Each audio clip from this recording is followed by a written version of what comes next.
It's crazy to think that you can actually unlock the ending quite early in Far Cry 6, skipping all the chaos in between. To be honest, this has been a huge staple of the Far Cry series for a long time. There is always an early ending option, and they definitely didn't miss their shot with this one as well. This secret early ending can be accessed right after you finish the main quest on Isla Santuario, the game's intro island. After you help clear out the naval blockade, Clara thanks Danny for all their hard work and tells them they are completely free to grab a boat and go, should they choose to abandon the liberated cause and escape to America. Secret endings have existed in the franchise ever since Far Cry 4, and they typically let players see exactly what would happen to the game world if they just choose not to take action and refuse to stand up to the main villain. This is no different in Far Cry 6, but there is a really dark emotional catch to this one. In the older games, you usually trigger the secret ending in the first 10 minutes before you really know anyone. But in this game, by the time Danny is finally given the choice to board the boat and leave Yara behind, you have already spent hours fighting alongside the rebels and have become emotionally attached to the characters like Juan and Clara. Therefore, if you actually drive the boat off the edge of the map, it triggers a 3 months later cutscene, showing the main character relaxing on a sunny Miami beach, totally unbothered. The really brutal part is hearing the news report on the radio announce that Anton Castillo crushed the rebellion and executed Clara, and Danny just sits there, enjoying the sun without any emotional response to their deaths. It makes this version of the secret ending feel all the more heartbreaking and bleak compared to the others. But what happens if you actually decide to stay on the island, fight the good fight, and see the revolution through to the very end? Well, the true canonical ending for Far Cry 6 is incredibly dark and proves that real revolutions are absolutely messy and rarely have a fairy tale conclusion. If Danny stays and unites all the rebel factions, they eventually launch a massive all-out assault on the capital city of Esperanza. By this point, the rebel leader, Clara, has already been tragically executed by Anton Castillo during a tense negotiation gone wrong. Danny finally breaches the presidential palace and corners Anton in his top-floor office. It is revealed that Anton is actively dying of leukemia, and his supposed miracle cancer drug, the Viro, stopped working months ago. Danny lowers their weapon and promises Anton that the rebels will protect his young, innocent son, Diego. But Anton is completely broken by his own past. He remembers being tortured as a teenager after his own father was overthrown in the 1967 revolution. Refusing to let his son suffer the same fate and believing that the rebels will inevitably turn on the boy, Anton hugs Diego, pulls out a gun, and shockingly, shoots his own son in the chest. Anton then immediately commits suicide by slitting his own throat, leaving Danny standing in a room with the entire Castillo bloodline wiped out. The aftermath is just as chaotic.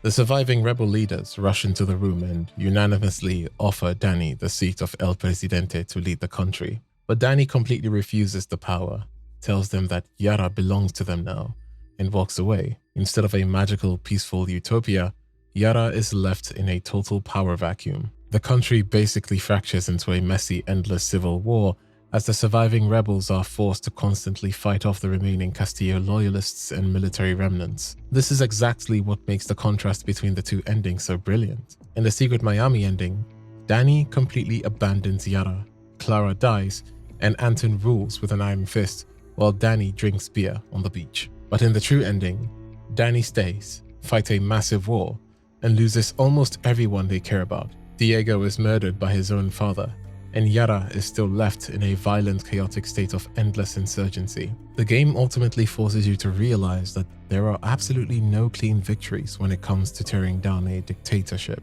You might think Assassin's Creed gets all the love, but Ubisoft actually hid a completely unexpected deep-cut Easter egg in the game. During the incredibly tricky cash money treasure hunt hidden away in the Aguas Lindas region, you eventually blast your way inside a heavily secured underground bunker. If you actually stop shooting for a second and carefully check the dusty metal shelves, you will find a highly detailed tiny toy model of the Zenith starship sitting right next to a mysterious note. This is a massive direct homage to the spaceship game Starlink, Battle for Atlas. The Zenith was the exact same physical plastic ship that came bundled right inside the game's PS4 and Xbox One starter sets, and was even made available for the Nintendo Switch version later on. It is a brilliant total obscure nod that most players walk right past because the original game had such mediocre sales. But for the hardcore Ubisoft nerds, Finding this forgotten ship is an absolute treasure. Before we move on, take a moment to subscribe to the channel.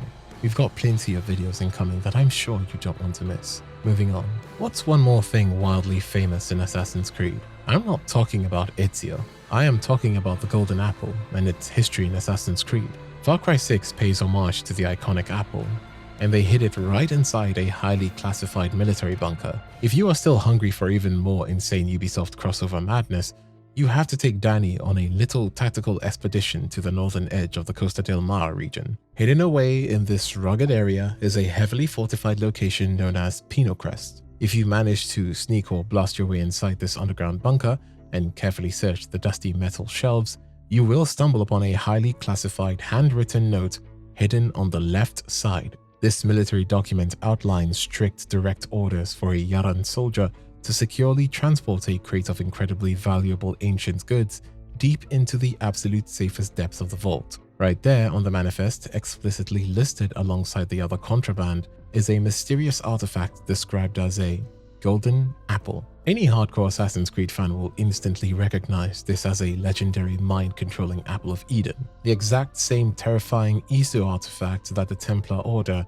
has been desperately hunting across centuries to completely enslave humanity. It is an absolutely brilliant subtle piece of world building that hilariously suggests Anton Castillo's ruthless dictatorial regime might actually be secretly funded by or directly connected to the modern-day Templars at Abstergo Industries. But if you think the Apple of Eden was the only Isu artifact Castillo managed to get his greedy hands on, you are completely wrong. Remember that tricky Aguas Lindas bunker treasure hunt I mentioned earlier? The exact same one where you find that obscure Starling toy ship? Well, that specific bunker was originally built to stash away priceless cultural artifacts strictly prohibited by the regime. Once you blast your way inside and start digging around the tables, Danny actually stumbles across another totally mind-blowing classified auction list. Right there, mixed in with all the other black market goods being shipped off, is a very specific mention of an ancient spear, once broken, repaired multiple times. Any true fan of the series will immediately scream,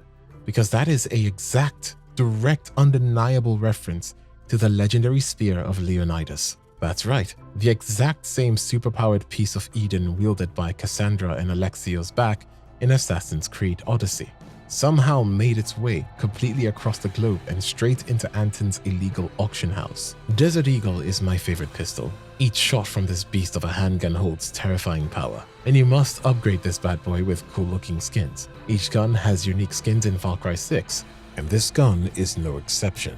If you want the ultimate cosmetic, you have to equip the wood panel skin. This incredible customization completely transforms the modern hand cannon into a massive nostalgic tribute to the legendary 1977 Atari 2600 heavy sixer console. The grip and lower frame are wrapped in a dark wood veneer that perfectly mimics the iconic wood-paneled front of the original retro hardware, while the top of the slide is heavily modified with black horizontal ridges serving as a direct, brilliant reference to the plastic venting found on top of the old-school Atari. The developers even meticulously engraved the word power right near the front of the barrel, exactly where the console's power toggle was, and stamped TV type at the rear of the slide to hilariously reference the classic black and white TV switch. This specific combination of matte black plastic and folkswood absolutely captures that wild high-tech 70s aesthetic. To unlock this retro beast, you first have to actually find the base Desert Eagle by surviving a tricky treasure hunt called The Last One to Leave, hidden away in the Casa del Lodo residences of the Esperanza region. Once you finally secure the base gun, just take it to any workbench, open the Appearance tab, and drop exactly 3 spray cans to permanently unlock the wood panel skin. Far Cry 5 has the most mind-blowing and insane endings in the entire franchise in my opinion. After spending dozens of hours dismantling the project at Eden's Gate and proving that Joseph Seed is just a manipulative, delusional cult leader, the game pulls the ultimate Uno reverse at you. During the final tense confrontation to arrest him, the unthinkable actually happens. The doomsday sirens start blaring, and actual nuclear warheads detonate in the distance. Joseph was right the entire time. As you desperately try to drive away through the fiery, collapsing landscape of Hope County, your truck violently crashes. You eventually wake up dragged into a dark fallout shelter, chained to a bed by Joseph himself, who calmly declares that you are his only remaining family as the rest of the world burns to ash. It is a completely bleak, jaw-dropping conclusion, but that epic, apocalyptic ending created a massive narrative headache for the developers. If the entire globe got vaporized by nukes in 2018, how the heck is Dani Rojas fighting a standard military revolutionary war in Yara in 2021? To fix this, narrative director Navid Kavari officially confirmed that the sixth game takes place in an entirely different parallel universe, so it can tell its own story. The proof is that secret Miami ending we discussed earlier. In the official post-apocalyptic lore of Far Cry New Dawn, Florida was completely wiped off the map by the bombs. But in this new timeline, Miami is a sunny, thriving paradise. However, just because the nukes never launched doesn't mean the crazy characters from the past games disappeared. If you dig around the El Este region in Yara, you can actually find hidden shipping manifests and letters, proving that the Seed family simply changed their business model. In this universe, Joseph Seed transitioned his Doomsday militia into a massive, legitimate international agricultural brand. He actually struck a sketchy corporate deal with the dictator, Anton Castillo, using Yaran soil to mass-produce his mind-altering bliss flowers in exchange for the medical technology behind Viviro. The documents even mention Faith Seed safely overseeing these botanical exports. The game's Collapse DLC even bridges these timelines by showing an older, lonely Joseph Seed living in this peaceful universe, receiving a radio message from his son, Ethan, proving he is still obsessively waiting for the end of the world. And if you listen closely to the post-credit scene of the main game, it even confirms that the legendary villain, Vas Montenegro, somehow survived the events of the third game and is currently working as a black market smuggler in this exact same timeline, which we will be talking about in detail later. There is even a side quest referencing Far Cry 5 and containing hallucinations exactly like in that game. If you venture deep into the Sierra Perdida region of El Este, you will stumble into a massive, emotionally messy mission called the Seeds of Love. Come on, even the name of this side quest gives it away. After you finish helping Lorenzo at the Patriotas Peak camp, he drops a huge bombshell on Dani. He wants to re-establish a relationship with his scattered, neglected children, 7 of them to be exact. While tracking down most of these kids is just a standard game of hide and seek, finding his daughter, Riel, requires an absolutely wild, trippy detour. When you finally arrive in the Ocaguera farm, you don't just find her waiting for you. Instead, you have to find a highly suspicious small potted plant sitting on a table and actually touch it. The exact second Dani interacts with it, they are instantly thrown into a crazy mind-bending hallucination. Thick, glowing mist completely floods the entire screen, perfectly mimicking the terrifying mind-altering bliss from Far Cry 5. As you violently stumble through the fog, you start seeing ghostly visions of Riel teleporting and moving through the mist, acting exactly like the terrifying supernatural encounters with Faith Seed back in Hope County. It eventually leads you right to the missing child. But the craziest part is that the game drops incredibly strong, undeniable hints that Riel actually knows a thing or two about the twisted ways of Eden's Gate, directly and physically connecting the Dark Lore to the American Doomsday cult straight into the jungle of Yara. Hear me out. There is one more, and a pretty specific one to be honest. While finding Boomer, the dog locked in a shipping crate, is a fun, light-hearted nod to Far Cry 5, there is an incredibly sinister, much darker discovery hiding right in the jungles of Yara. If you survive the cult in Hope County, you are intimately familiar with the terrifying hallucinogenic white flower known as Bergmansia, the exact same plant used to organically manufacture the cult's mind-controlling drug known as the Bliss. Well, in my opinion, it is absolutely wild to think that a highly dangerous specialized flower like that somehow made it all the way from rural Montana to a tropical Latin American country. But the developers didn't stop there. If you actually manage to track down this specific rare flower and interact with it, you don't just get a little dizzy. The screen violently warps, the world twists into a green haze, and you are forced to watch a strange ghostly figure float through the mist that perfectly, undeniably resembles Faith Seed, the terrifying manipulative sister of the main villain, Joseph Seed. It is a massive, incredibly creepy Easter egg that proves the dark psychological reach of Eden's Gate goes way beyond the American border, even to Yara. This game contains a lot of Far Cry 5 Easter eggs and references, but if you ask me, to name the best protagonist of the entire series, I would undoubtedly say Jason Brody. The guy was an absolute tank. He survived a hell of a lot of things in that twisted island. It almost felt like he was living in a serial killer movie, escaping from everyone. But Ubisoft decided to hit us with an incredibly dark, blink and you'll miss it Easter egg on the franchise's legendary, seemingly invincible protagonist. Right at the very beginning of Far Cry 6, immediately after the terrifying prologue mission, La Noche de la Muerte, Danny violently washes up on the sunny beaches of Isla Santuario's Vencejo coastline after their escape boat gets completely destroyed by Anton's forces. As you slowly stagger along the shore, looking for the flaming wreckage, you can actually stumble across a dead man lying completely face down in the wet sand. If you look closely, this isn't just a random Yaran NPC. He is wearing the exact iconic outfit of Jason Brody from Far Cry 3. He has the signature blue polo shirt, the khaki cargo shorts, and even a very specific blood bandage wrapped around his left hand, right where his magical warrior tattoos would have been. Because we already know from the secret post-credits scene that the legendary villain Vas Montenegro somehow survived the events of the third game and is working as a smuggler in this specific universe, finding this dead body implies something absolutely brutal.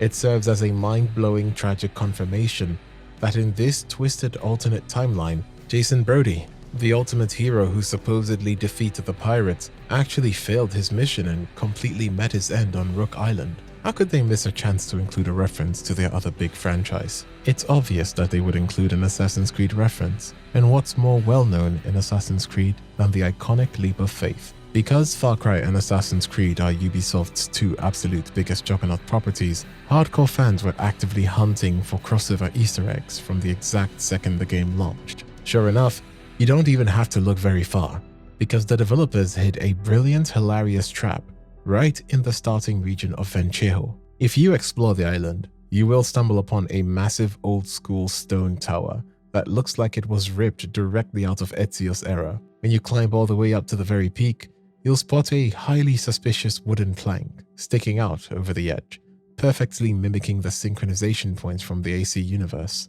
To make it even more convincing and in your face, if you look straight down, there is a classic, perfectly placed pile of hay resting on the ground below. This entire setup is a brilliant psychological trick designed specifically to lure veteran Assassin's Creed players into a total false sense of security. If you actually give in to your gaming instincts and try to perform that legendary graceful dive, Danny does not safely land in the hay. They absolutely plummet like a rock, smash into the ground, and instantly die. It is Ubisoft's totally hilarious, brutal way of reminding players that while their games might share the same publisher, the laws of physics in Yara are a whole lot less forgiving than inside the Animus. There is even a supernatural secret in the game. Although the theme of the game isn't exactly what you call supernatural, it's nice to have a little bit of everything. If you are brave enough to go exploring in the pitch black, you can actually stumble upon a completely unmarked, terrifying hidden encounter known as the Haunted Cemetery or the Ghost of Santo Amaro. Unlike standard treasure hunts that hold your hand with bright purple map icons, this creepy sequence plays out exactly like a classic horror movie and relies entirely on you paying attention to your surroundings and reading scattered notes. It all starts if you travel to the Santo Amaro Cemetery up in the Aguas Lindas region, but you absolutely must go at night. If you locate a small crypt and read the note pinned to the door about a mysterious woman in white, a loud noise will trigger a massive jump scare. A literal ghostly figure will briefly appear and point her glowing finger directly toward a specific grave. If you follow her direction, you will find the ghost of a weeping husband standing there, along with a note explaining his deep grief over his wife's wild obsession with a nearby estate called Casa Dario. When you actually arrive at the Casa Dario estate to investigate, the entire atmosphere of the game violently shifts. You instantly start hearing crazy disembodied whispers and totally creepy noises echoing through the trees. Inside the house and scattered around the overgrown ground, you will find terrifying signs of a dark Santeria-style ritual gone completely wrong. complete with lit candles and strange symbols painted all over the walls. If you have the guts to follow a literal trail of fresh blood and discarded items leading away from the main house, it will take you straight to an old creepy stone well at the back of the property. Looking down inside or climbing into the dark hole reveals the gruesome body of a missing wife. A final tragic note resting near the corpse explains that she didn't just abandon her husband. She was actually lured there by a twisted cultist pretending to be a healer who promised her eternal life, only to brutally sacrifice her in a dark ritual. Once you read that final note, the terrifying haunting sounds completely stop. You don't get a shiny gun or a rocket launcher for finishing this, but you get an incredibly grim, mind-blowing satisfaction of solving Yara's absolute most famous unmarked ghost story, which might be the biggest flex. There are even QR codes in the game. As bizarre as it sounds, it is true. If you actually pull out your real-life smartphone while playing, you can discover an incredible fourth-wall breaking secret. Scattered all across Yara, you can find totally normal-looking wooden shipping crates that have a tiny printed QR code stamped right on the side. If you actually scan it with your phone's camera, it works in real life and immediately redirects you to a super creepy, brief animated video. The teaser shows a spinning 3D map that perfectly resembles Hope County from Far Cry 5, serving as a massive real-world hype trailer for the DLC episode, where you actually get to play as the cult leader, Joseph Seed. But the second QR code is absolutely hilarious and incredibly frustrating to find because it is literally attached to a moving target. If you bought the season pass and unlocked K9000, the awesome robotic dog amigo, you might notice a tiny code printed right on its metallic collar. Because the good boy constantly wiggles and refuses to stand completely still, trying to actually scan his neck with your phone is a total nightmare. But if you manage to perfectly frame the shot, it takes you to a rad retro Blood Dragon website featuring a direct note from Dolph Laserhawk, which we will discuss in later detail. It is a wild way to extend the game's lore straight into our real world, and because these codes are so unbelievably tiny and easy to miss, hardcore fans are still convinced there might be even more of them secretly hiding in the jungle. Now let's not mess around. There was no way that they would not include a Breaking Bad Easter egg. Literally, the iconic antagonist of Breaking Bad appears in this game. When you manage to cast the legendary Giancarlo Esposito to play the ruthless dictator Anton Castillo,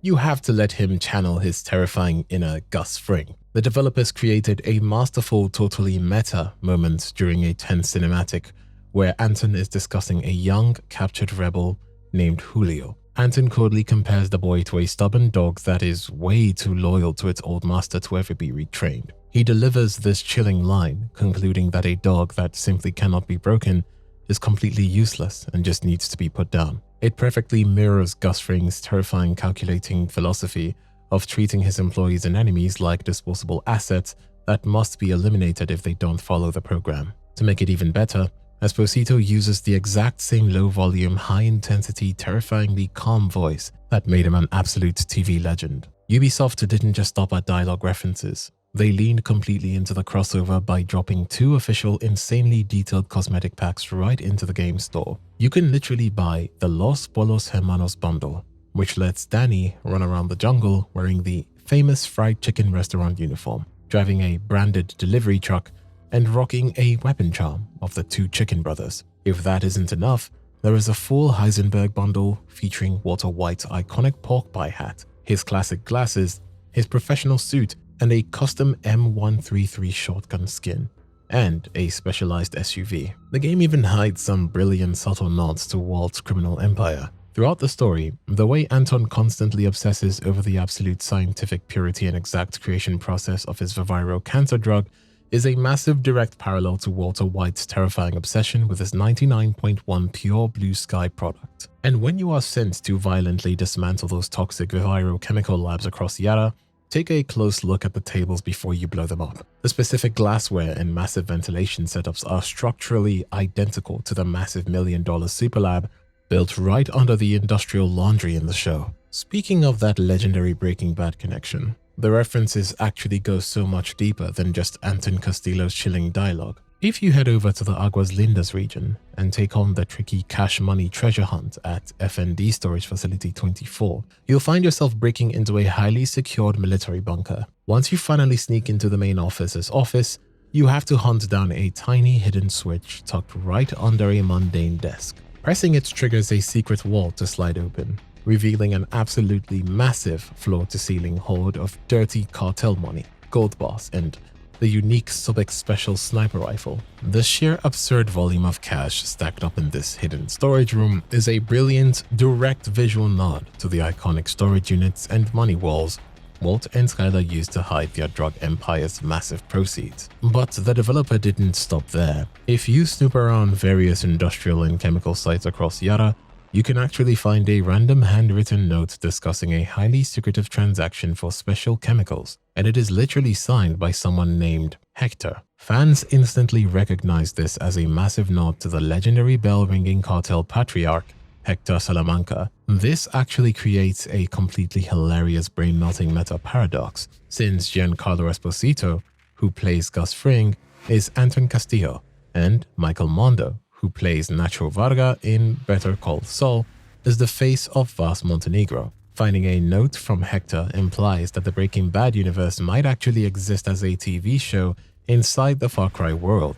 To top it all off, when you are blowing up those toxic Viviro processing plants, you can constantly spot glowing blue tinted barrels and crystalline chemical structures that look exactly like Heisenberg's signature Blue Sky product, proving that Ubisoft developers were absolute superfans of the AMC series. If you head out to the northeast shoreline of Yara, and then carefully explore the sandy beaches of the Barrial subregion in Valle de Oro, you can actually stumble upon a brilliant evolving tribute to the legendary 2000 survival movie Castaway. Yes, the one with Tom Hanks in it. Unlike most static Easter eggs that just sit there forever, this insane reference actually changes dynamically over time. Earlier in your playthrough, you might spot a small, desperate group of escaped captives gathered by the water near Ocasos Bay, or the Cobre Shores, trying to figure out a way off Anton Castillo's island. But if you return later in the game, things get incredibly grim.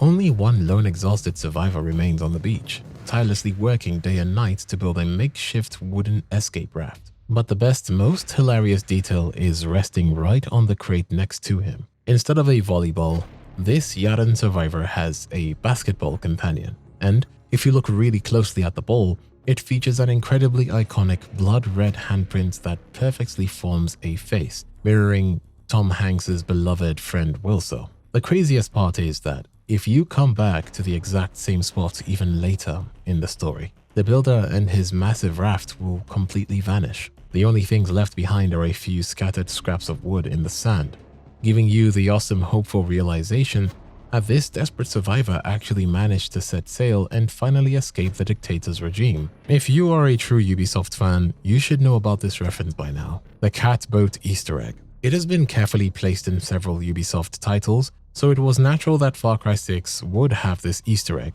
But fair warning, getting to this specific one is an absolute massive pain in the neck. To find this secret, you have to travel all the way to the far eastern coast of the Barrial region in Valle de Oro and look for a tiny unnamed island right across the water from Fragoso Escarpment. You cannot just take a boat or a jet ski because there are literal zero docks anywhere on the nearby cliffs. You definitely cannot swim because the water channel is absolutely infested with man-eating sharks that will tear you apart. Your only real option is to violently clear out the local anti-aircraft site first, so you can finally fly a helicopter over without getting immediately blasted out of the sky. When you eventually manage to survive the trip and land on that remote shore, you will find a small rusted shipwreck absolutely overflowing with dozens of colorful little cat dolls. Right next to this bizarre boat, someone used a bunch of rocks to spell out a massive castaway message in the sand reading MIAU, which is the Spanish equivalent of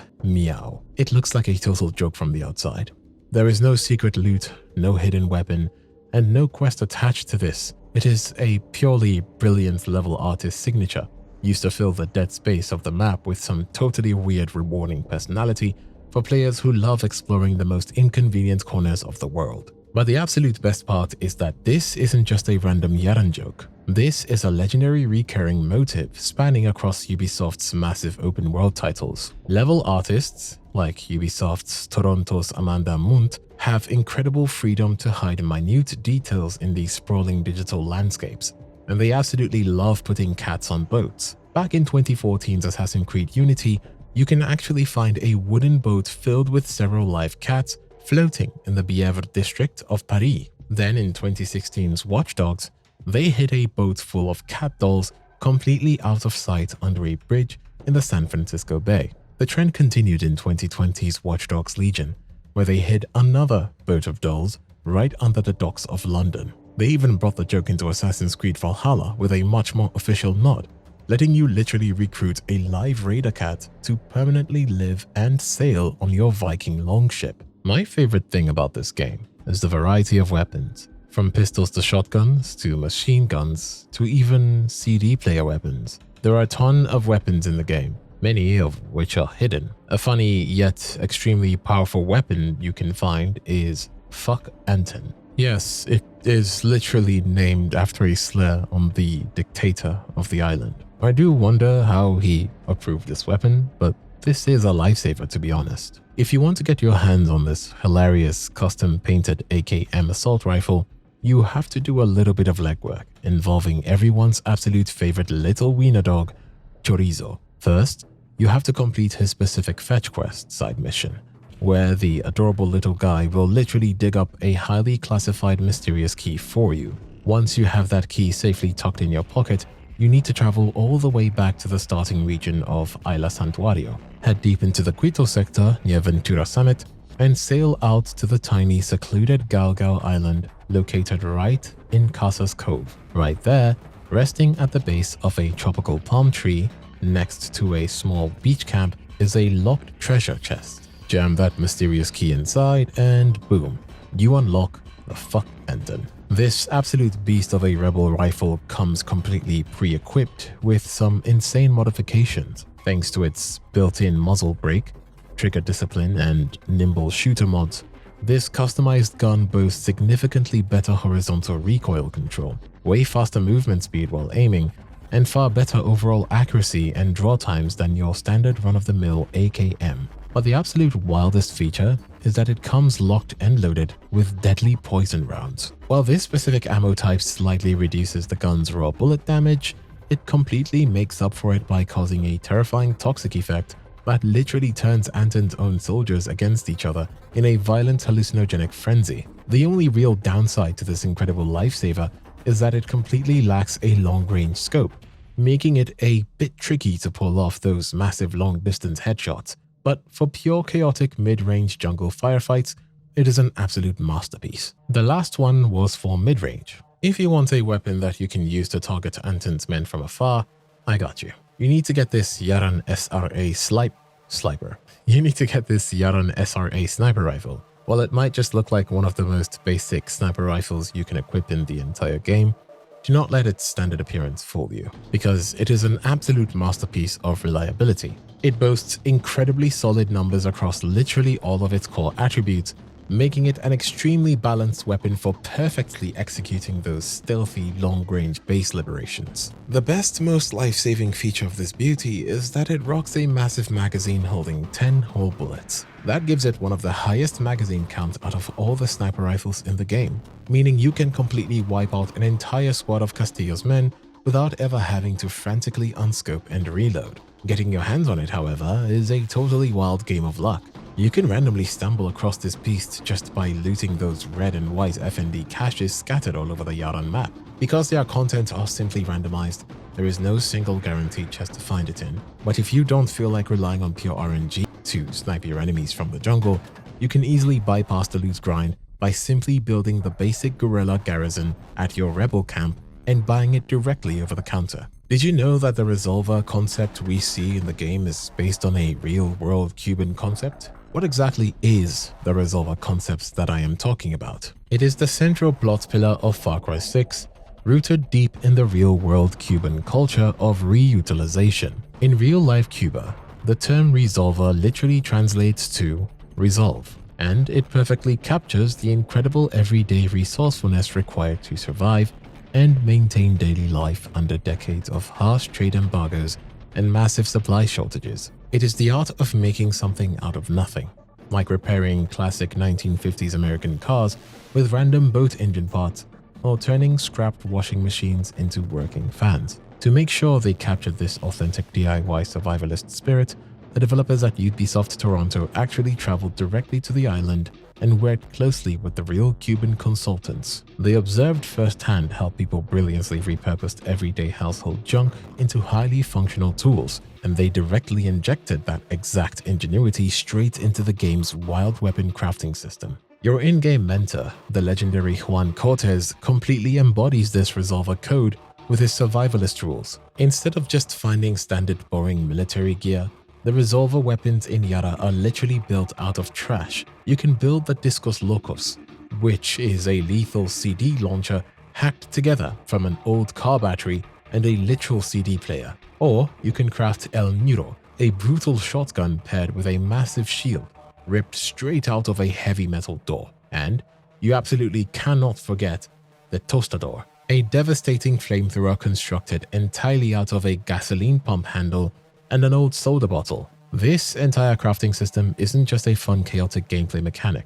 It serves as a massive, beautiful tribute to the real-world ingenuity of the Cuban people, brilliantly transforming desperate necessity into the absolute defining identity of the Yaran resistance. Sometimes, Far Cry 6 gives off a totally different vibe. It was also marketed as more of a soft reboot for the franchise, but why does it feel different story-wise? The reason is that they tried to make the audience connect more with Danny, and for that, they used third-person cutscenes, which is a totally new thing in the Far Cry world. Whether they succeeded or not, it's up to the taste of everyone. But hey, they tried, and that's a big thing for Ubisoft nowadays. For the first time in the franchise's long, chaotic history, the developers completely broke away from the permanent first-person perspective to make Danny Rojas feel like a fully realized actual character with their own deep emotions and personality. By pulling the camera back during those intense, story-heavy cinematic dialogues and action sequences, players finally get to actually see Danny's raw facial expressions and body language, helping us truly feel the heavy emotional weight of the revolution. Plus, since the game features a crazy deep visual customization system, where you constantly swap out hats, jackets, and pants, the third-person shift actually lets you see your character wearing all the awesome loot you spent hours unlocking. It also completely changes the scale and presence of the story. Seeing Danny physically stand face-to-face with a terrifying calculated villain like Anton Castillo emphasizes the massive power dynamic and makes the confrontation feel so much more cinematic and personal. So when exactly does this massive camera shift happen in gameplay? Aside from the major movie-like story scenes, the game actually shifts into a permanent third-person view the exact second you step inside major guerrilla camps or safe zones like Montero Farm or Camp Maximus. This lets you just chill out, safely interact with NPCs, and admire your custom drip in full view. And of course, the camera violently pulls back into a wide third-person shot every single time you activate your massive Supremo backpack, giving you a front-row seat to the spectacular explosive animation of rockets and fire erupting right off Danny's back.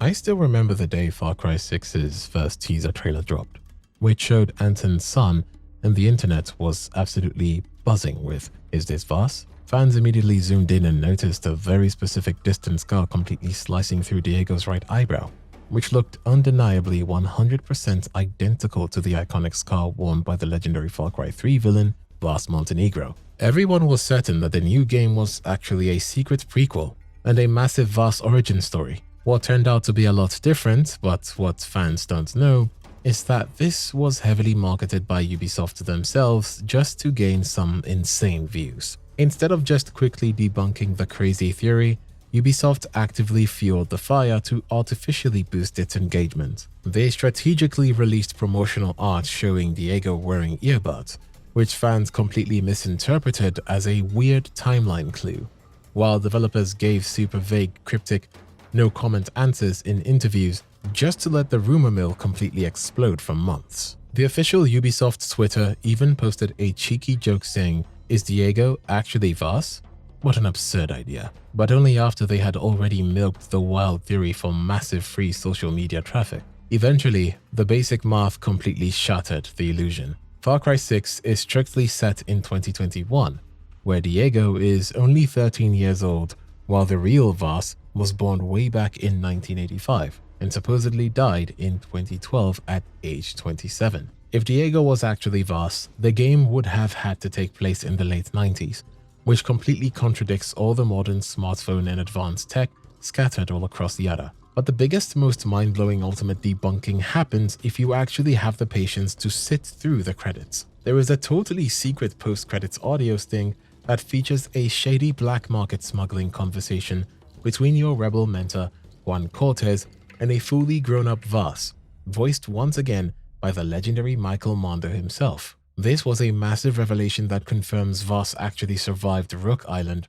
is currently running a criminal empire, and is a completely separate person from Diego, living in the exact same modern timeline. So in the end, we saw Vaas in the game, but in a way no one would have guessed. While the Far Cry series isn't exactly an RPG, but it does have those elements in it, so it was natural that the game would allow players to make certain choices that could go in any direction. That is what makes such games beautiful, always wondering what a specific choice will lead us to. Usually, Far Cry 6 doesn't give you branching storylines or deep RPG romance options. Almost every single hero and villain's death is completely scripted in a single way. But there is one absolutely massive, highly debated exception, right at the tail end of the epic legends of La Morale questline in El Este. You finally corner Sean McKay, a completely ruthless, greedy Canadian corporate imperialist who literally imports the toxic Viviro poison, attempted to murder Danny,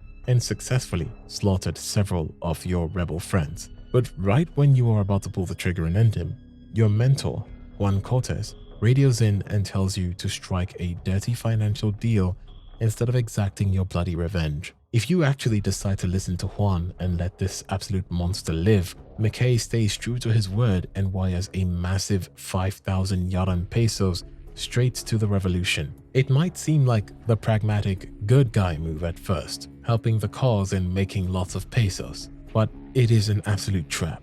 Almost immediately, the entire region gets totally demoralized. Every single guerrilla fighter you walk past will constantly remind you that you completely sold out and betrayed them, and they will literally stew about it and hold this grudge against you even after you beat the entire game. Plus, by the end of the game, 5,000 pesos is basically useless pocket change. But if you refuse to let him walk away and choose to kill him, it is easily the best, most rewarding choice. Not only do you get some awesome extra dying dialogue from McKay, but the guerrillas reward you with a totally unique gear item called the Canadians, bracelet. That was weird to say, but don't worry, it literally is a quote-unquote Canadians, bracelet. This bad boy literally cannot be bought anywhere else, even with the largest haul of the moneda imaginable. And it automatically gives you extra pesos every single time you kill an enemy with poison damage, easily making back that 5,000 you lost. Most importantly, the Yaran revolutionaries are massively inspired by your loyalty and will constantly thank Danny for putting justice and the cause above cold hard cash for the rest of the game. And the funniest part? Juan Cortez doesn't even care and literally never addresses the decision, regardless of what you chose. One more thing that the recent entries in the Far Cry franchise introduced is the pet system. You can get a pet that accompanies you in battle. You can hire many kind of animals, but there was one fans were hoping from day one that Ubisoft included this. It was the lovely dog Boomer from Far Cry 5. Bro is so loved by the Far Cry 5 fans that Ubisoft had no choice but to include this cute little pet to accompany you in battle. In Far Cry 6, these awesome animal companions are officially called amigos, and there are exactly 5 of them to collect in total. But if you want to reunite with your absolute favorite Hope County deputy dog, who is now operating in Yara under the undercover alias of Boom Boom, you have to complete a very specific side quest called Boom or Bust. If you want to rescue this incredibly good boy as soon as possible, you need to head straight towards the Valle de Oro region and assist the Maximus Matanzas rebel crew before you even bother exploring the other 3 regions. Once you help them out, you can find a mysterious note pinned to a wooden post right in the encampment. This documentation describes a highly suspicious weapon shipment that was recently sent from America to the town of Feroza, automatically marking the quest on your map. When you finally arrive at the shipping yard in Feroza, you have to run around shooting or breaking the locks on a bunch of scattered blue cargo containers to grab the hidden loot inside. While there are technically no Castillo soldiers actively patrolling this specific area, you want to listen closely to the sounds coming from inside the boxes before you just blindly rip open the crates. Otherwise, you might trigger a completely unnecessary violent confrontation with a totally different, angry, wild animal. Eventually, you will pop open the correct crate and find Boom Boom patiently waiting for you inside, instantly unlocking him as your new loyal amigo. The best part is that Boom Boom's tactical skills in Yara are basically the exact same awesome skill set he had back in Montana. His base ability is Pointer, which allows him to automatically mark enemies and wild animals for you so you can plan your stealth attacks. If you let him successfully collect scattered resources from 10 dead bodies, he unlocks the Expert Tracker perk, which massively increases his targeting reach once he tags 24 enemies. Finally, if you let your fairy radar tag 50 total enemies, he unlocks the Thick Coat ability, which significantly boosts his physical defense so he can survive taking way more damage during those heavy chaotic jungle firefights. But here is where the lore gets totally wild and confusing. If you carefully look around inside Boom Boom's shipping container, you will find a hilariously written note proving that the absolute franchise fan favorite character, Herc Drubman Jr., literally stuffed the dog in a box and mailed him to Yara as a means of getting even with the monkey god. However, this creates a massive conflict for hardcore fans. If you played the post-apocalyptic Far Cry New Dawn, you can actually find Boomer's literal grave hidden as a tragic Easter egg, leading everyone to believe he passed away from old age between the games. This completely insane new discovery means that Herc either secretly shipped Boomer to the Caribbean right before the nuclear bomb dropped to save his life, or that depressing grave in New Dawn was just a non-canon Easter egg all along. If you think every single Easter egg in this massive game is something you can just look at with your eyes, you are completely wrong. While almost all the secrets we've talked about are purely visual, a wildly dedicated Reddit user who goes by the name Infinite Spinergy actually sat down and carefully listened to a faint rhythmic tapping sound playing in the background of the game. It turns out it wasn't just random radio static. It was a literal, fully translatable Morse code message secretly embedded into the game's audio file. The genius behind it was the former Ubisoft sound designer named Cameron Britton. When you actually take the time to translate the hidden beeps and boops, the message hilariously spells out, Cameron Britton is the greatest sound designer of all time. The hilarious ego required to secretly hard-code your own ultimate compliment into a massive AAA open-world game is just absolutely legendary. But Cameron definitely wasn't the only developer leaving a permanent personal mark on the island of Yara. Just a few days after the game launched, another former developer hopped online to proudly reveal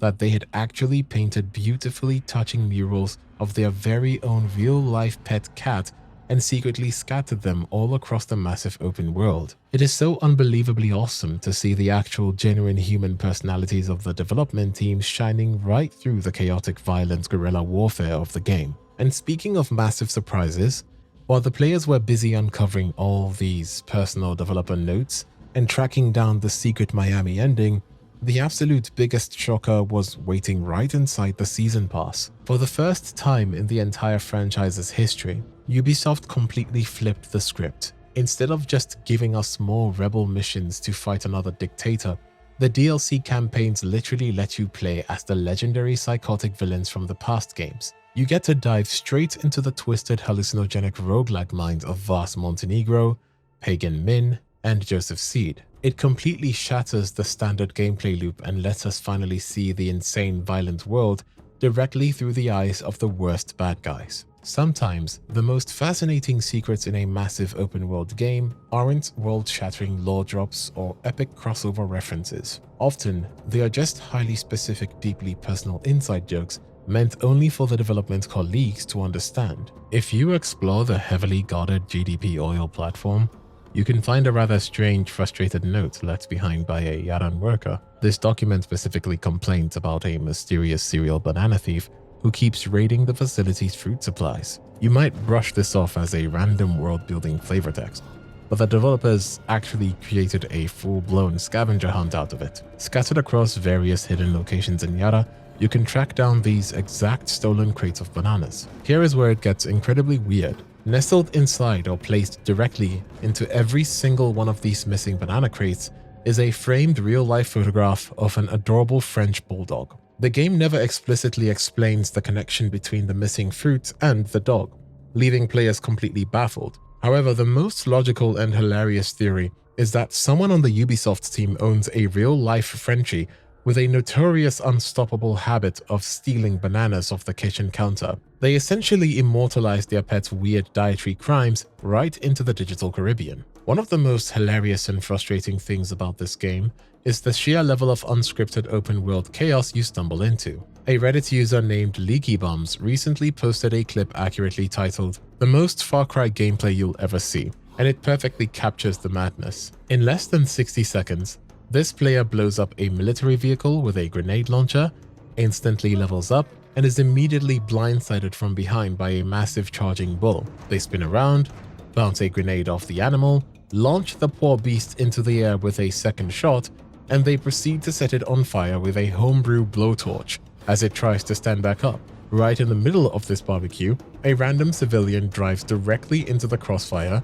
gets shot, and triggers a game warning right before another enemy truck rolls up to join the party. While this level of pandemonium is a staple of the franchise, the developers tweaked the engine this time around to make sure you always have something to shoot at. They introduced a brand new enemy respawn system, but it is notoriously aggressive. If you are a typical player trying to stealth your way through a massive Castillo base, you will often find that guards literally spawn right behind you before you even have a chance to clear out the other side of the camp. It creates a never-ending loop of firefights that leaves a lot of stealth fans pulling their hair out. While you can dive headfirst into the chaotic street races the second you drop into Yara, it often feels a bit disconnected, when Danny just ends up taking orders from some random mysterious voice over the radio with zero context. If you want a genuinely immersive role-playing experience, you need to hold off on burning rubber and track down Yami, the eccentric race master in prison. By heading over to her hidden chop shop in the western side of the Madrugada region and meeting her face to face, you completely change the dynamic of the radio conversations and make the whole underground racing scene feel connected and real. Here is the real kicker for new players though. Yami isn't just there for lore and world building, because once you officially introduce yourself, she unlocks a specific exclusive set of races. If you manage to conquer these tracks, she hands over the keys to some heavily customized powerful rides completely for free. Normally, securing these kind of high-tier vehicles early in the campaign is a massive drain on your wallet, making Yami's Garage a highly recommended pit stop right at the start of your guerrilla journey. Fans were sad to see Willis not appear in the game, especially since Willis Huntley is that cynical, fiercely patriotic CIA field operative who has been pulling the strings in the background of almost every major title. Known for his shady patriot acts, he is the ultimate fixer who showed up in Far Cry 3, 4, and 5, just to use the protagonist to do all the CIA's dirty work, viewing these massive local conflicts as mere chess pieces for American interests before completely abandoning you the second his objectives are met. Since he isn't an actual NPC in the entry, his cameo is regulated to a brilliant, easily missed lore collectible that heavily hints at a dark history with your mentor, Juan Cortez. If you go around Juan's office at the Libertad HQ on Zamata Island, you can find a pair of official US military dog tags just sitting on his cluttered desk. If you zoom all the way in those tags, they explicitly bear the name Willis Huntley. Since Juan is a former KGB operative who has worked with or against basically every major intelligence agency on the planet, finding Willis's tags sitting in Juan's trophy collection strongly implies these two legendary spooks crossed paths during a Cold War-era operation, and Juan likely stole them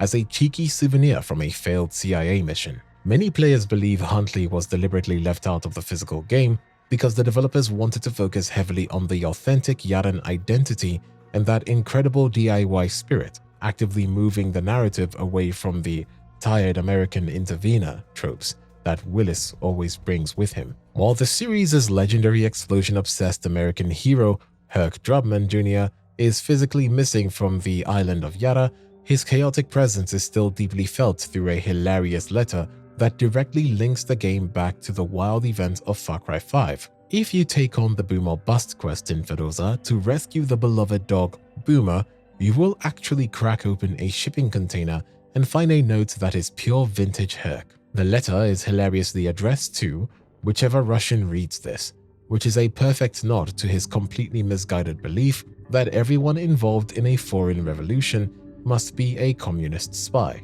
In this deeply unhinged note, Herc explains that things back home in Hope County, Montana were getting way too weird with the Doomsday Cult and the impending nuclear apocalypse, so he decided to box up this best canine buddy and ship him somewhere he could bite some bad guys and live his best life. The entire document is heavily riddled with his signature bizarre slang, constant references to the monkey god, and a total lack of basic global geography, instantly confirming his identity to any hardcore veteran of the franchise. If you are wondering why the developers decided to bench him for this entry, narrative director Navid Kavari actually confirmed in an interview that the team wanted to focus entirely on the grounded heavy themes of the Yaran Revolution. They felt that Herc's ridiculously over-the-top comedic energy would heavily clash with the more serious, desperate tone they were aiming to build with the Libertad movement. But even though he isn't there in person to blow things up, you can still find brilliant subtle nods to his legacy hidden throughout the map. If you look closely in certain locations, you can stumble across tiny monkey statues that perfectly resemble the exact same idols Herc worshipped back in his old DLC missions, along with specific weapon charms and dashboard drops featuring explosive monkey motifs that pay a beautiful, quiet homage to his iconic Monkeys of War philosophy. Everyone knew Vars would make an appearance or be hinted at in the game, but another iconic sadistic villain that everybody loves appears in the game in quite an odd fashion. Pagan Min, the flamboyant, pink-suited tyrant from Far Cry 4, gets a really subtle and brilliant shoutout tucked away in Yara. Since Anton Castillo runs a ruthless iron-fisted regime, it makes total sense that his state-run propaganda machine would look at other global dictators and view them as friendly peers or political allies. In the end, they are all two sides of the same coin. If you are sneaking your way through a specific heavily fortified military bunker on a mission to assassinate a high-ranking F&D commander, you need to take a second to check the desks. Resting right there among the tactical document is a glossy magazine, and right on the cover is a high-quality photo of Pagan Min's unmistakable face. The cover loudly teases a massive exclusive interview with the ruler of Kairat, as a great piece of world building that implies these two oppressive regimes actively share PR strategies or at least admire each other's brutal methods. It is just a massive shame that the item is purely static, meaning you cannot flip open the pages and read whatever narcissistic unhinged quotes Pagan gave to the journalists. If you're only playing the base game offline, you are missing out on one of the most massive Easter eggs in the entire franchise. This specific Easter egg is inside the online-only Ubisoft Connect. Special operations are completely standalone missions, and one of the very first ones drops Danny straight into Mesozoico Park. If that name sounds familiar, it is because the entire explorable area is an impressively faithful, mind-blowing recreation of the legendary amusement park from the iconic Jurassic Park film series. While they don't explicitly drop any direct movie quotes to avoid copyright issues, the environmental storytelling is undeniable. If you walk up and press the button at one of the main viewpoints, the speakers blast a booming "Welcome to Mesozoico!" exclamation. This perfectly mirrors John Hammond's classic cinematic line. It is a brilliant environmental tribute that completely erases any doubts about this epic dinosaur crossover and rewards players who venture into the multiplayer modes. Have you ever wondered if the people making the game put themselves into the world? Well, they did. If you travel to the Badass region and check out the movie set at Maria Marquesa Productions, look for a black trailer with a purple stripe parked near the entrance. Inside, you can find a piece of paper lying around with a long list of names. It turns out every single name on that list belongs to an actual developer who worked on Far Cry 6. The funniest part is that the note is written like a strict government order, demanding that all these specific people participate in Yaran culture or face severe punishment from the regime. But the creators didn't just stop at putting themselves in danger of Anton's wrath. If you wander through the nearby national park in the exact same region, you can find these shiny gold plaques on the tourist information boards. These aren't just random fictional park donors. The names printed in gold actually belong to the real-life family members of the development team. It is such a beautiful, sweet way for the game makers to honor the people they love and leave a permanent mark right inside the massive digital world they spent years building. Speaking of the real people behind the scenes, leaving their mark on the game, there is another fun mystery that still has the community guessing. The start of this strange trail can be found over in Aguas Lindas at the heavily guarded GDP oil platform. If you search the desks in the area, you can find a rather weird note that describes a string of bizarre banana-related crimes. This note actually gives you 3 specific locations to check out. When you finally travel to these spots, you find the stolen boxes of bananas sitting right next to a famed photograph of a real-life French bulldog. This little dog is so charming that fans joke it might actually rival chorizo in terms of pure cuteness. While the studio has never officially confirmed the story, the most popular fan theory is that this fruit-stealing mystery is just a sweet tribute to a real dog belonging to someone on the development team. Let us talk about a secret that actually leaves the game world entirely and jumps straight onto our television screen. If you picked up the Blood Dragon set through the Season Pass, you get a robotic dog companion named K9000. This metal hound is a cool nod to the cyber dogs from the original Far Cry 3 Blood Dragon expansion, but there is a hidden piece of cross-media marketing attached to its color. If you open up your Amigo menu and zoom in close on K9000's physical dog tag, you will notice a fully functional QR code printed right on the metal. If you take out your real-world smartphone and scan that code off your monitor, it redirects you to a secret promotional website hosted by Ubisoft. This site acts as a in-universe computer terminal for the evil Eden Corporation. Once the page loads, you get a direct transmission from Dolph Laserhawk, the main character of the Netflix animated series Captain Laserhawk, a Blood Dragon remix. The site even features a retro-style hacking puzzle that you can play right on your phone. Solving this minigame rewards you with exclusive concept art of Dolph and the other characters. It is a really clever way of Ubisoft to use an in-game pet to directly link players to their big Netflix show and confirm that the whole Blood Dragon universe is its own distinct multiverse. If you pick up the Season Pass, you aren't just getting those mind-bending DLC episodes that let you step right into the shoes of the legendary franchise villains like Vas Montenegro, Pagan Min, and Joseph Seed. You also unlock the madness of the Blood Dragon set, which completely transforms your Yaran Revolution into a neon-drenched 1980s cyberpunk action movie. This pack lets you ditch the standard rebel gear and deck Danny out in futuristic armor that perfectly channels the iconic Sergeant Rex power cult. But the absolute best part is that it drops some seriously heavy retro-futuristic firepower right into the main campaign. You can tear through Castillo's forces using the M9, a devastating 3-burst pistol known for its laser sight and stealth toggles, or completely vaporize them from a distance with the Cobra Con, a monstrous anti-material sniper rifle that holds 7 rounds and can be modified to shoot explosive bullets. Instead of stealing rusty old military trucks, you get to cruise across the tropical map in the Omega Enforcer, a high-tech ride ripped directly from the original expansion's cyborg enemy faction. You can even customize your setup with a glowing Killstar weapon charm and a Blood Dragon dashboard chibi. Toss in K9000, your brand new robotic Terminator dog, and you have everything you need to turn the Caribbean island into a full-blown sci-fi war zone. Now let me tell you about my personal favorite rifle from the game. It is this visually mind-blowing alien arcade game themed assault rifle called Zona 51, and getting your hands on it is a serious badge of honor. Getting this beauty is way harder than just walking up to a random chest and grabbing early game guns like the Urushi. It is locked deep inside the heavily fortified capital of Esperanza, right in Anton Castillo's literal backyard. You can technically try to fly there right away,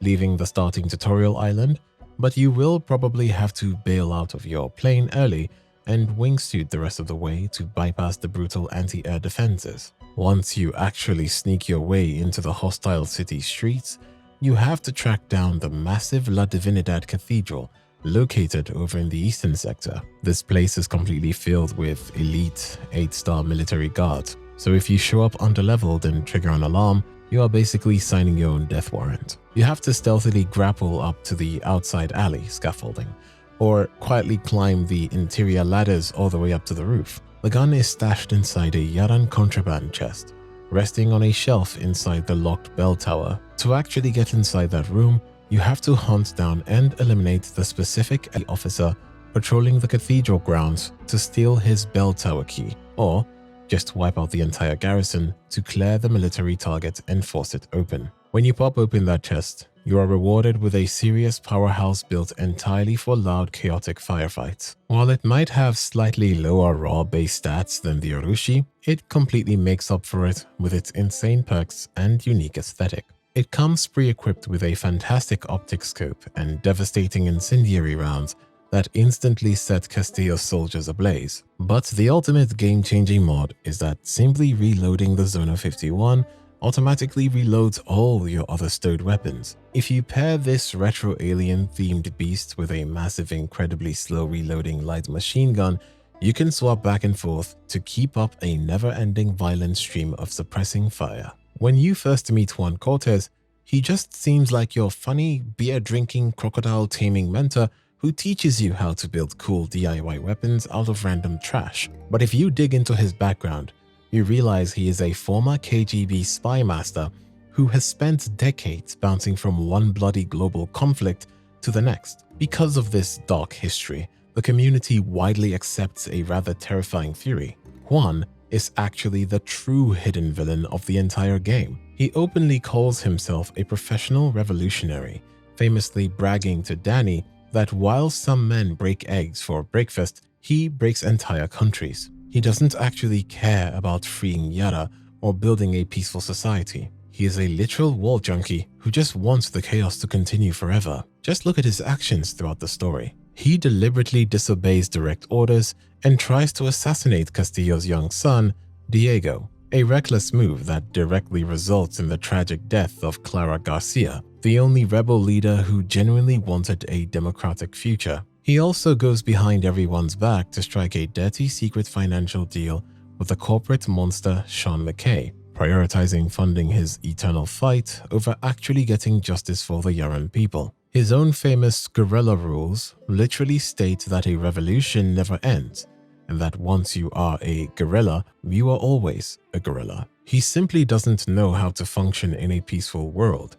but the ultimate undeniable smoking gun is that secret post-credits audio scene. Juan is caught actively smuggling Viviro, the exact same toxic slave labor drug that Anton Castillo used to oppress the country, straight to the legendary pirate Vas Montenegro. He is literally keeping Castillo's oppressive empire alive just to fund his own endless addiction to war. At the end of the game, Anton kills his son, Diego, and leaves fans in shock with questions. Why would he kill his own son? When you finally corner the terminally ill dictator in his presidential palace and the revolution has clearly won, he asks if you can actually protect his boy. When Danny promises to keep him safe, Anton simply replies, lies, shoots Diego right in the chest, and then immediately slits his own throat. It is an incredibly dark, polarizing climax. This wasn't just a sudden burst of insane villainous madness. It was actually a highly calculated, twisted act of mercy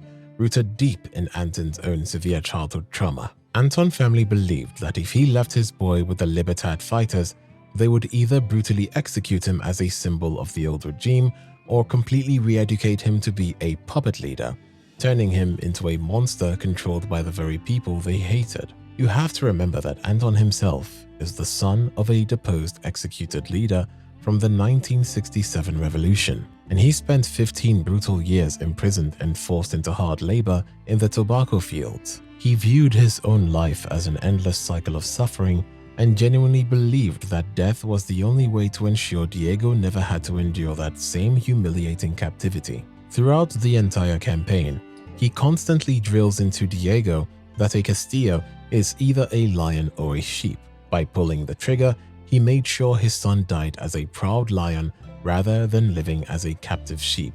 Ultimately, this devastating act completely shatters the future of Yara. By removing the only clear heir, the surviving guerrilla factions immediately start bickering over the power vacuum, terrifyingly proving Anton's cynical worldview that the country would just descend into pure chaos without a strongman in charge. Now, there is a theory that sounds absurd from the outside, but hear me out. Is Juan really the Jackal from Far Cry 2? Well, he isn't actually the Jackal himself, but the theory strongly suggests that this legendary figure is the mysterious high-level black market contact running Juan Cortez's international smuggling network. If you need a refresher, the Jackal was the notorious ruthless arms dealer and ultimate anti-hero of Far Cry 2, who supplied weapons to both sides of a brutal African civil war. Most players assume he died in the final explosion of that game, but the franchise kept his survival canon. In Far Cry 4, the returning arms dealer, Longinus, explicitly mentions he is tracking a man with a scar who is moving diamonds and guns across borders. Fast forward to Far Cry 6, and if you snoop around Juan's messy office, you can find ledgers and maps specifically tracking massive shipments moving through Africa and Southeast Asia, the exact regions where the Jackal built his empire. Even though the secret post-credits audio features vast Montenegro dealing the viral cancer drug, the massive global scale of trafficking specialized narcotics and weapons across blockaded international waters is 100% the Jackal's signature brand of global chaos. But here is the detail that completely breaks the franchise timeline in the best way possible. In 2021, Far Cry creative director Clint Hocking officially confirmed the oldest fan theory in the book. The Jackal is actually Jack Carver, the main protagonist of the very first Far Cry game. This means he survived the Mutant Islands, survived the African Civil War, faked his death in the explosion, and vanished to become the ultimate ghost of the black market. If Juan is indeed working with his network, it makes total sense for his character. Juan doesn't care about the morals, he only cares about logistics. To Juan, a guy who can smuggle a tank into a locked-down country or sneak restricted drugs out of it represents the absolute global peak of resolver culture. The Jackal isn't a villain to Juan, he is the ultimate franchise-spanning business partner. It is not a coincidence that suddenly Danny becomes a pro in handling weapons. Unlike previous Far Cry games where the protagonist suddenly becomes the John Wick and blasts his way to the final villain, this is a calculated story move. In Far Cry 3, you were just a scared tourist, and in Far Cry 5, you were a rookie deputy. But Danny Rojas is a completely different beast altogether. Danny was actually a top-tier draftee in the FND, Anton Castillo's very own professional army. They weren't just some random soldier either.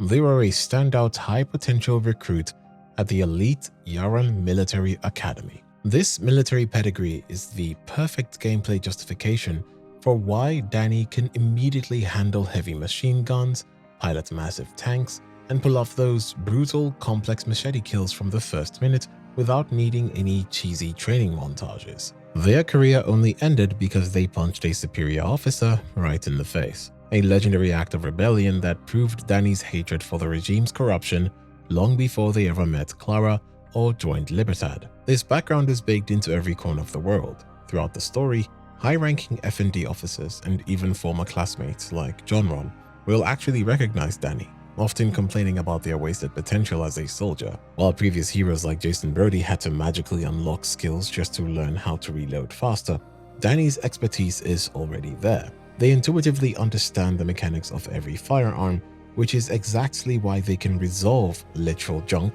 into lethal weapons of war. If you snoop around FND outposts, you can even find official documents listing Rojas Danny as a dangerous deserter with a dishonorable discharge, confirming they've been a high-value target for the regime since day one. The Legend of 67 serves as a gritty deconstruction of the romanticized revolutionary, proving that killing a dictator is the easy part. It's the governing afterward that usually falls apart. This group is a massive direct parallel to the real-world 26th of July movement, led by Fidel Castro and Che Guevara. Characters like the charismatic El Tigre and the hardened Lucky Mama are intentionally designed to mirror that iconic 1950s Cuban imagery. from the signature berets and cigars to their hideouts in the Sierra Perdida, which is a dead ringer for the real Sierra Maestra Mountains. Just as Castro overthrew Batista in 1959, these legends successfully toppled Anton Castillo's father, Gabriel Castillo, in the Revolution of 1967. But instead of the utopia they promised, the game presents a cautionary tale of winning the war but losing the peace. These aren't the heroic statues you see in propaganda. They are tired old men haunted by decades of failure. They eventually realized that removing a tyrant didn't fix Yara's soul. It actually sent the country into an economic tailspin and social chaos. This exact instability is what allowed a young Anton Castillo to rise to power years later by promising the people order and stability. The tragedy of the legends is their deep-seated regret. El Tigre, despite his legendary status, admits that their victory actually created a lost generation. They spent decades rotting in the jungle, forgotten by the people they supposedly saved, and they are initially incredibly hostile toward the new generation of revolutionaries, La Moral. The youth see the legends as obsolete relics of a failed past, while the legends see the kids as reckless amateurs. It reinforces the game's darkest narrative theme. Revolution is a vicious repeating cycle. By the time the credits roll, Dani Rojas is left standing in the exact same footprint as the legend, realizing that the struggle only begins once the palace is empty. In Far Cry 6, Clara Garcia's death isn't just a sad plot point. It's a brutal, pivotal consequence of her political hubris, her tragic belief that a monster like Anton Castillo could actually be reasoned with through old-school diplomacy. Throughout the entire journey, Juan Cortez acts as a cynical voice of reason, repeatedly warning her that Anton doesn't play by the rules of polite society. Juan knows the nature of the lion better than anyone, constantly reminding Clara that a dictator only speaks the language of violence. When Anton finally invites her to peace talks, Juan immediately calls it out as a trap, but Clara, driven by a desperate idealistic hope to end the bloodshed, ignores him and walks straight into what becomes her final mission, aptly titled The Lion's Den. She wasn't entirely naive though. She admitted to Dani early on that if the meeting turned out to be an ambush, she was willing to become a martyr for the cause, and that's exactly what happened. During the high-stakes standoff at Anton's private estate, the dictator tries to manipulate Dani, offering to spare Clara if Dani agrees to serve as his general. The tension reaches a breaking point when Juan Cortez, ever the professional revolutionary, tries to snipe Anton's son, Diego, from a distance. When Dani moves to save the boy, Anton sees the internal fracture within the revolution and immediately shoots Clara in the head before making his escape. Her death effectively changes everything. It turns her into the martyr she predicted, finally uniting the squabbling factions of the Montero, Maximus Matanzas, and the Legends under one banner of pure vengeance for the final push into Esperanza. But it also leaves a massive gaping hole in the movement's future. Dani Rojas is forced into a leadership position they never actually wanted, and without Clara's political genius to guide the country, the eventual victory feels hollow. As the post-credits reveal, without her vision to rebuild Yara, the cycle of violence just keeps spinning, leaving Dani and Juan to fight an endless messy war against the military remnants. Villains are not born, they are made. Anton wasn't always a merciless dictator. At first, he was just a traumatized child. He actually didn't see himself as a monster. He sees himself as a victim who fought to reclaim a stolen birthright. Back in the 1950s and 60s, Anton was the privileged heir to President Gabriel Castillo,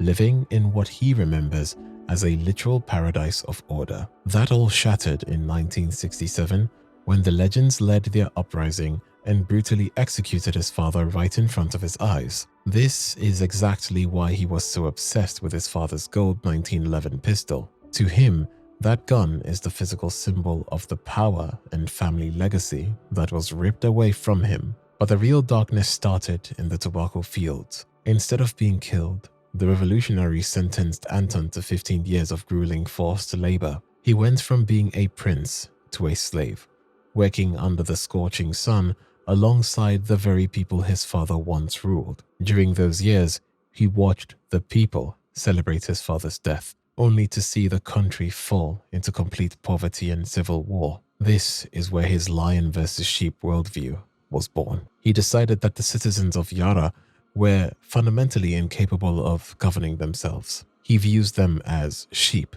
who genuinely need a lion, a Castillo, to whip them into shape, even if it means enslaving them to save the economy. The most chilling part is that he didn't even take power through a bloody coup. In 2014, after decades of Yara being a failed state, he actually won a democratic election. He promised to restore paradise using the miracle cancer drug Viviro, and the people were so desperate for stability that they chose him. He constantly throws this fact in Danny's face to prove that the people deep down actually wanted a dictator. His childhood in the fields even inspired his horrific outcast labor system. He believes that since he survived the tobacco fields to become a lion, the modern outcasts should feel honored to die in the Viviro fields for his version of the greater good. In Far Cry 6, Viviro is marketed to the world as a revolutionary miracle cure for cancer, derived from Yaran tobacco, but the reality is much darker. While President Anton Castillo uses it as a massive PR shield,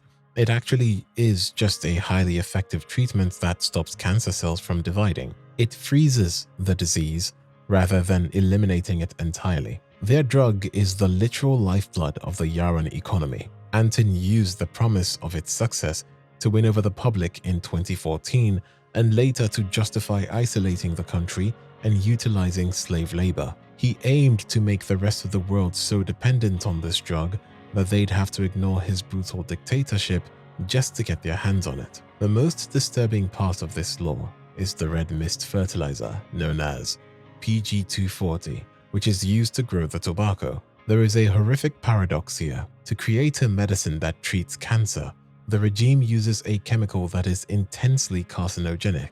While FND guards patrol the fields in full high-tech hazmat suits, the outcasts, the conscripted slave laborers, are forced to spray this toxic mist with zero protective gear. Hidden notes and dialogue throughout the game confirm that these workers develop the very respiratory diseases and cancers that Viviro is supposed to be treating. It's an incredible piece of environmental storytelling that reveals the brutal irony of Anton's empire. Even more terrifying is that the regime actually weaponized this medicine into a variant called PG240X. This chemical weapon causes instant hallucinations, internal bleeding, and an agonizing death, the literal opposite of a life-saving treatment. This red mist is widely seen as a direct reference to the real-world Agent Orange, the toxic herbicide used during the Vietnam War that caused devastating health crises for generations. Even Anton couldn't escape the truth. After managing his own leukemia for 13 years with Viviro,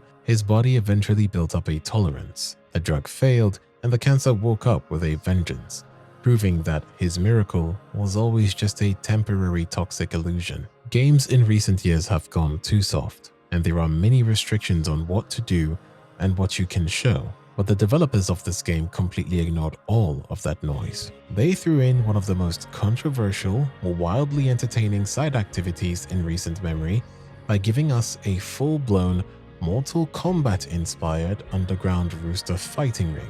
It actually caused such a massive real-world uproar that PETA launched an official petition demanding the studio rip it out of the code entirely. But if you sit down and play it, you realize the team put an incredible amount of polish into this mode. It is not just a cheap gimmick, it is a fully realized 2D fighting game complete with a dedicated tutorial, dodging mechanics, diverse attack combos, and even ridiculously over-the-top finishing moves called Gallo Supers that perfectly parody classic arcade fatalities. You can even travel across the map, hunting down specific roosters with unique stats to build out your fighting roster, which adds a surprising layer of depth to the whole experience. While real-life animal cruelty is obviously a terrible thing that belongs in the past, demanding the removal of a cartoonish fictional bird tournament in a violent game where you literally burn human soldiers alive with homemade napalm just feels completely hypocritical, and keeping it in gave players a genuinely hilarious break from the heavy campaign. In the modern gaming landscape, having the ability to replay your favorite story missions has become a highly requested standard feature that almost every game has. Completionists love this feature. It allows players to relive epic set pieces, try out new stealth approaches, or just experience the narrative highs without slogging through an entire 40-hour campaign from scratch. You would expect a massive sandbox like this to feature that exact system, and early development files actually showed a fully functioning mission replay interface. However, the developers made the controversial decision to completely cut it from the final release. You cannot just open a menu and freely replay the assault on Esperanza or the burning of the tobacco fields. Instead, the studio forces you to rely on a few different endgame mechanics if you want to keep the revolution going. They eventually patched in a new Game Plus mode in late 2022, allowing you to restart the entire narrative while keeping all your heavily modified weapons and loyal amigos. If you just want to clear out enemy strongholds, you can manually reset the FND bases once the story wraps up to recapture them all over again. They also built a weekly insurgent system where Castillo's surviving loyalists retake random regions, forcing you to go back in and hunt down new targets. Throw in the standalone repeatable special operations and you have plenty of combat to grind. But it remains a weird compromise for fans who just wanted to replay their favorite cinematic moments. Not only was the mission replay feature cut, but there was also several pieces of equipment supposed to be in the game that never made it to the final build. And looking at the leftover code, it is crazy to think about how much more chaotic the Yaran sandbox almost was. While some of these scrapped items were just intended as behavior variants of existing gadgets, others represented entirely new gameplay mechanics that got completely cut. It is crazy to think about how much content was actually left on the cutting board before launch. Because not only did the developers completely scrap a fully refunctional individual mission replay system, but they also axed an absolute mountain of chaotic resolver gear. If you dig into the leftover game code, you will find out that Danny was originally supposed to have access to some insanely destructive tools, like a stationary flamethrower and grenade launcher auto turrets that were designed to completely lock down a checkpoint with massive area of effect damage. They even toyed around with some incredibly wild traversal mechanics, including a deployable jump pad to instantly launch you into a wingsuit glide, a standard scouting drone which is surprisingly missing despite being a functional staple in almost every other modern Ubisoft title, and a weird balloon launcher that sounds exactly like the hilarious Fulton extraction systems from Metal Gear Solid 5. To top off this alternate universe of scrapped sandbox chaos, the team originally conceptualized a massive heavy dynamite explosive specifically built to instantly wipe out Castillo's armored tanks and a literal EMP Shigen, a hilarious robotic walking bird trap used to stealthily disable alarms instead of the standard boring EMP grenades we ended up getting in the final build. One thing I really love about Far Cry games are their healing animations. They are literally crazy and over the top. The way the main character snaps his neck, takes a bullet out of his hand, and even twists his hand is a really cool way of healing yourself. But one thing that this game changes is that you have a built-in healing opportunity that completely overhauls how you survive massive firefights. Instead of hoarding a giant stack of medical supplies or hunting down specific green leaves to craft over a dozen syringes as you did back in Far Cry 3 and 4, your primary manual heal in Far Cry 6 is actually tied directly to a strict, rechargeable cooldown timer. Once you trigger one of those brutal bone-snapping emergency first aid animations to pop your dislocated thumb back into place, you literally cannot do it again until the little icon next to your health bar slowly refills. It is a massive shift from previous titles. Far Cry 5 forced you to rely entirely on a tiny finite stash of 3 to 5 purchased medkits and completely removed the infinite emergency animations, while the older games let you spam those gruesome finger snaps heals endlessly, as long as you weren't dead. While your health will still partially regenerate if you manage to stay completely out of combat, it is way too slow to save your life in the middle of a chaotic base assault. If you really want those old school finite heals to fall back on, you actually have to sacrifice one of your precious 4 gadget slots to equip traditional healing syringes, which don't recharge and must be manually refilled at workbenches or ammo crates. Now, there is a cooldown ability added for survival, so the game forces you to actually play tactically, scramble for cover, and time your heal strategically instead of just blindly rushing in and spamming a giant supply of medical items. Anton is such a cool villain, sometimes I feel bad for him that a character like him never achieved the heights of what he should have, and his potential remains as one of the most what-if moments in the gaming industry. His dialogues and lines were absolutely on point, and the amount of psychological symbolism they packed into his scenes is incredible. Right in the opening cinematic, Anton used a caged bird to teach his son Diego a chilling, unforgettable lesson about leadership and the state of Yara. He explicitly uses the metaphor to explain that the Yaran people are just like that bird, fragile, chaotic, and desperately in need of a heavy iron-fisted cage to keep them safe from themselves and the outside world. To drive this terrifying point home, Anton forces the terrified boy to hold a live grenade right next to the bird, brilliantly symbolizing that one single wrong move from the Protector could instantly destroy the very thing they claim to love. But the tragic, twisted irony of the entire story is that Diego is the true bird in the cage. He lives in luxury inside the capital city of Esperanza, but he is a complete prisoner to his father's suffocating expectations and massive security detail,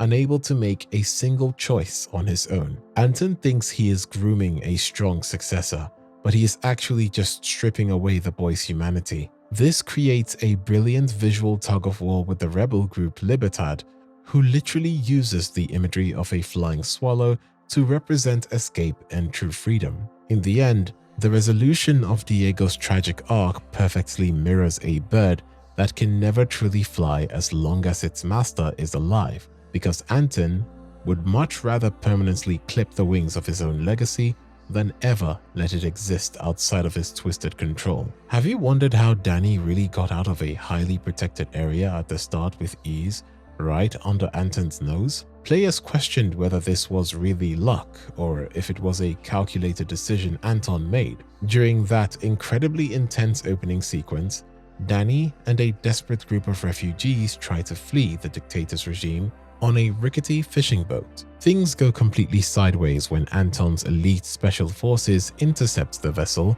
because his own runaway son, Diego, is hiding below deck.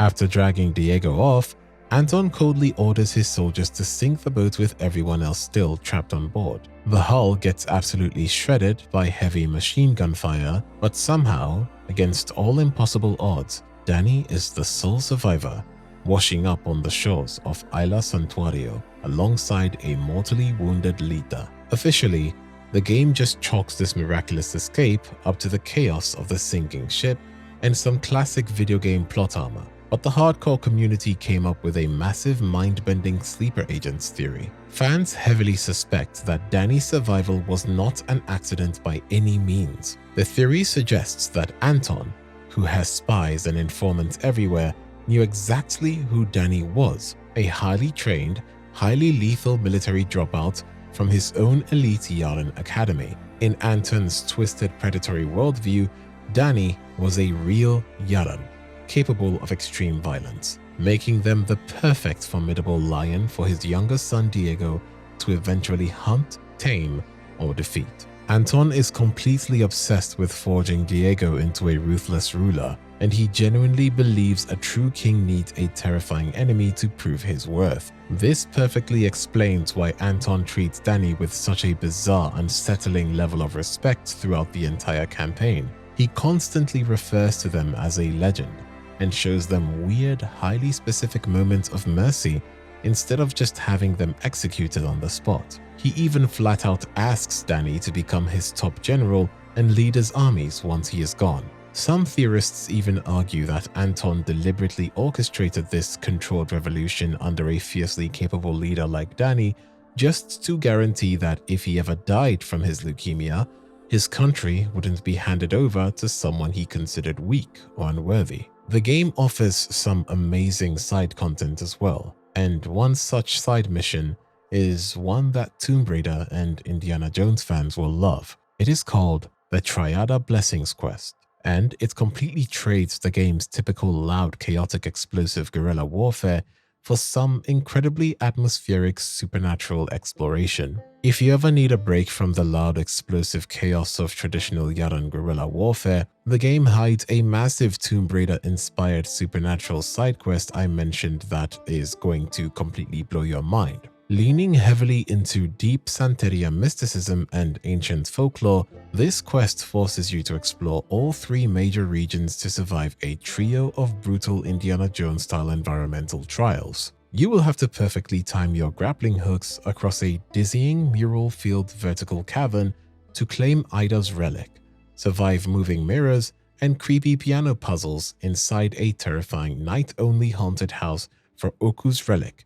and navigate a lethal underground mine completely flooded with toxic gas and electrified water to snag Mimabosi's relic. But the insane effort is worth it, because once you return these artifacts to the starting cave and survive one final spirit battle, you are rewarded with the most overpowered, game-breaking ghost build in the entire franchise. You unlock Oluso, a mystical Black Panther amigo who silently executes gods and turns their dead bodies into literal dissipating smoke, so alarms are never triggered. Even crazier, you get the exclusive Triador Supremo backpack and the La Varita Resolver rifle. When combined, they grant you the supernatural ability to mark targets and physically shoot high-powered bullets straight through solid barricades, letting you completely clear out heavily fortified FND outposts without ever setting foot inside the building. Did you know there is an absolute game-changing secret mechanic that essentially turns Danny's smartphone into a massive digital garage?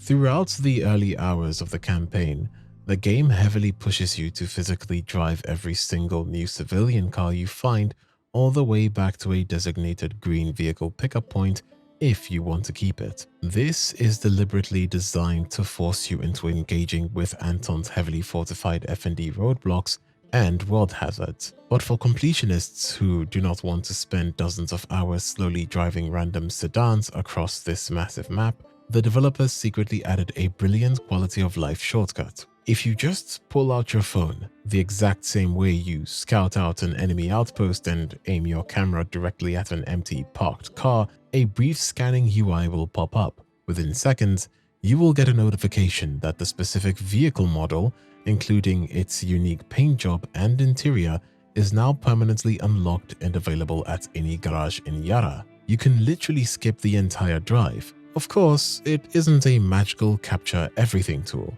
There are some heavy limitations to keep the sandbox balanced. You absolutely cannot scan military tanks or attack helicopters like the Avispa Buzzer. Those heavy-duty assets must be physically hijacked and driven or flown back to a captured base. You also cannot scan a car while an NPC is still sitting inside it, meaning you have to violently hijack it or scare the driver away first. And certain one-of-a-kind quest vehicles are completely locked out of the scanning system until you finish their specific missions. Let's talk about the absolute backbone of your entire progression in Yara, the incredibly deep camp facility system. You get to build 2 unique structures at each of the 3 main rebel camps, Madrugada, Valle de Oro, and El Este, giving you 6 massive gameplay-altering buildings to manage in total. But if you want to completely break the game's traversal mechanics, your first priority has to be the hideout network. This upgrade is a total game changer because it unlocks the insane ability to airdrop instead of just normal fast traveling. You literally spawn thousands of meters up in the sky, allowing you to instantly deploy your wingsuit and glide directly to your objective without ever touching a steering wheel. Plus, it reveals tons of secret safe houses scattered all across the map. Once you max this network out to level 3, these safe houses spawn daily blue resource crates packed with medicine, gas, and metal, meaning you can just fast travel in a loop to infinitely farm all the materials you need to upgrade everything else. While the hideouts handle your travel and economy, the other buildings give you some crazy tactical perks. The guerrilla garrisons physically adds rebel snipers and soldiers into the open world to back you up in random firefights, and it even places incredibly helpful recon laptops outside F&D bases that automatically mark every single camera and alarm, so you don't have to waste time manually scouting. If you want to get rich passively, the Bandidos Barracks lets you recruit extra troops for a massive text-based minigame, which is easily the best way to farm rare endgame currencies like industrial circuits and moneda, while you are out busy shooting up Castillo's forces. And do not sleep on the Castina. You can literally trade hunted animal meat for crazy 60-minute buffs, like massively increasing your gadget's capacity or becoming completely immune to fire and poison. You just need to scavenge enough medicine and metal to push these structures through their 3 upgrade tiers to unlock their elite game-breaking potential. It's hard to argue that the most annoying enemies in the entire game are the FND attack helicopters. These things are literal flying nightmares. They are nearly impossible to shoot down with your standard conventional assault rifles. They constantly drop heavily armored paratroopers right into your combat zone, and they mount machine guns that are insanely accurate and deal devastating amounts of damage. Now, most players just rely on their heavy Supremo backpacks to deal with them, launching a barrage of rockets or blasting a massive EMP wave. While that is perfectly viable, there is a massive catch. You are instantly stuck waiting on a massive restrictive cooldown period before you can use it again. If you miss, you are basically a sitting duck.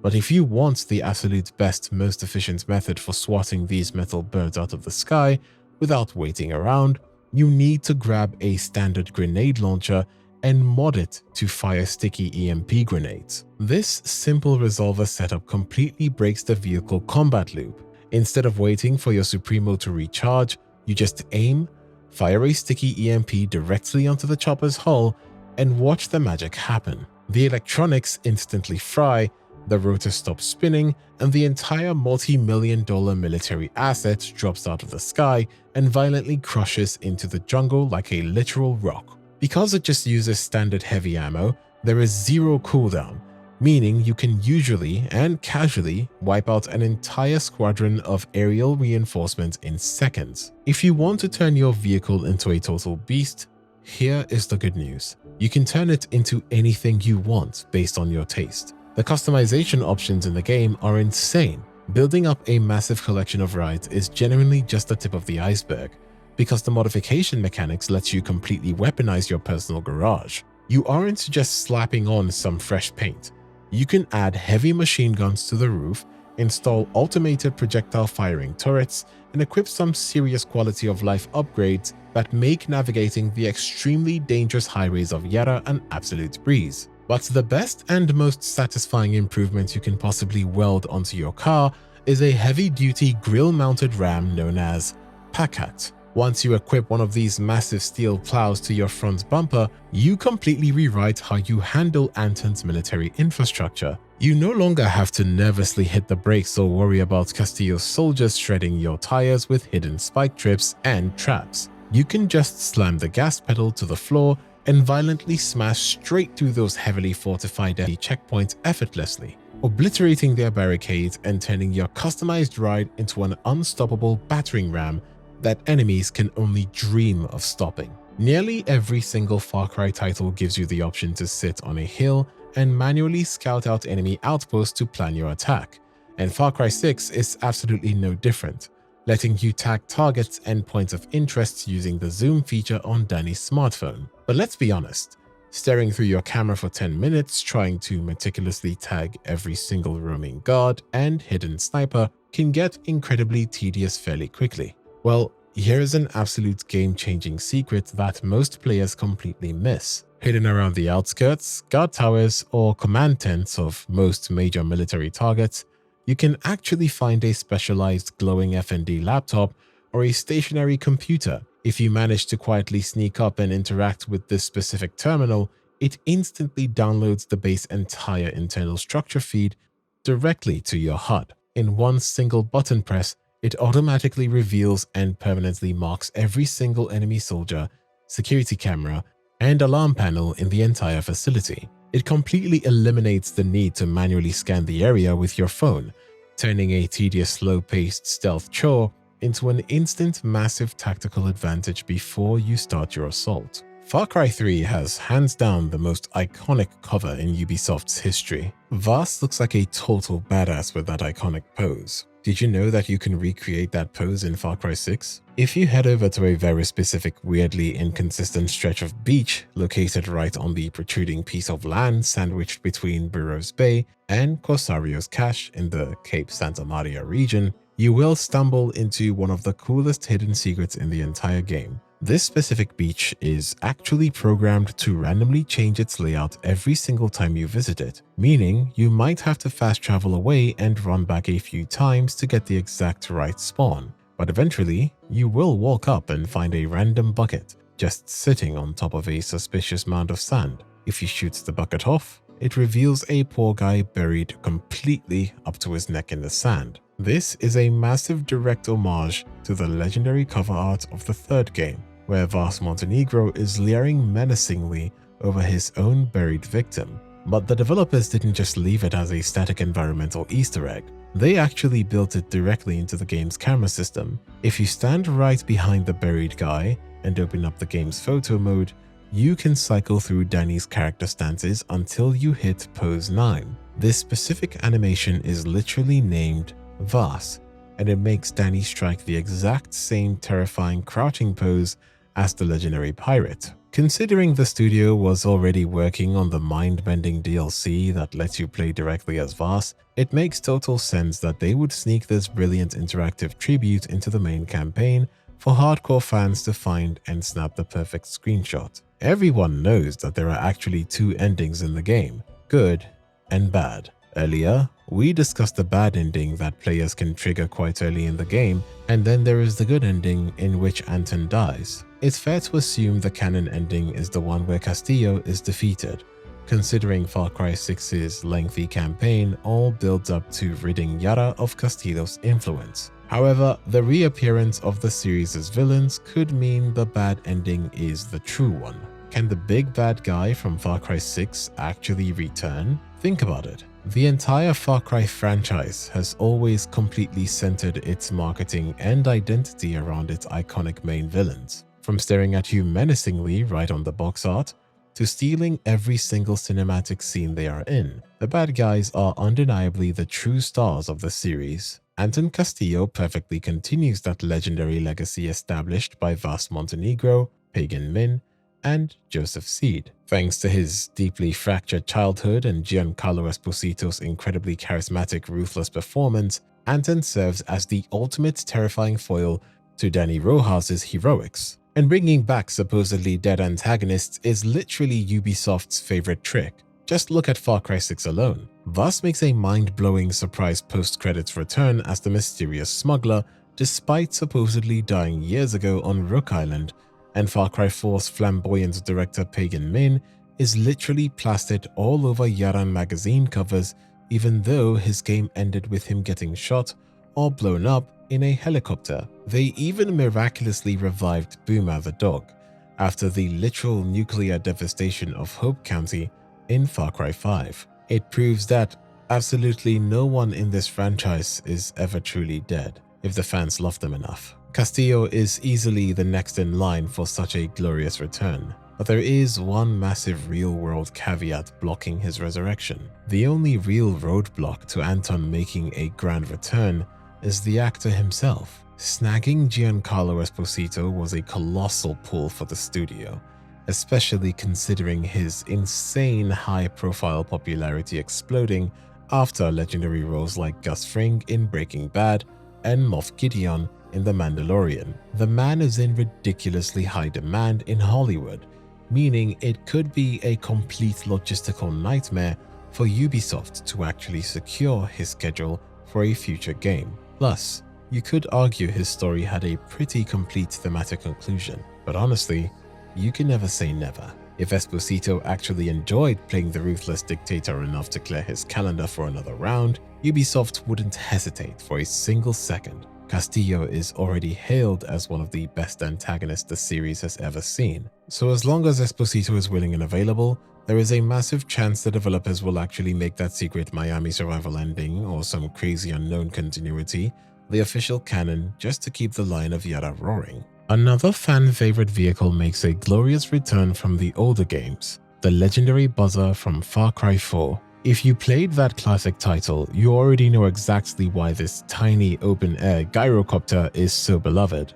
During the development of Far Cry 6, the team at Ubisoft Toronto actually noted in several behind-the-scenes interviews that players were desperately missing the nimble, tight movement of that specific aircraft, as it offered an unparalleled level of vertical freedom and maneuverability that those massive, clunky military helicopters just could never match. So they finally brought it back, but they gave it a massive game-changing evolution to perfectly fit the chaotic setting of Yara. Instead of being some pristine factory-made industrial machine like the original Kyrat version, the new Avispa buzzer was completely redesigned from the ground up as a jury-rigged masterpiece. The developers didn't just give it a fresh coat of junk either. They completely overhauled how it functioned in the sandbox by swapping out its traditional land-only gear for heavy-duty pontoons. This means the Yaran buzzer is now fully amphibious, allowing you to literally take off and land directly on the Caribbean waves,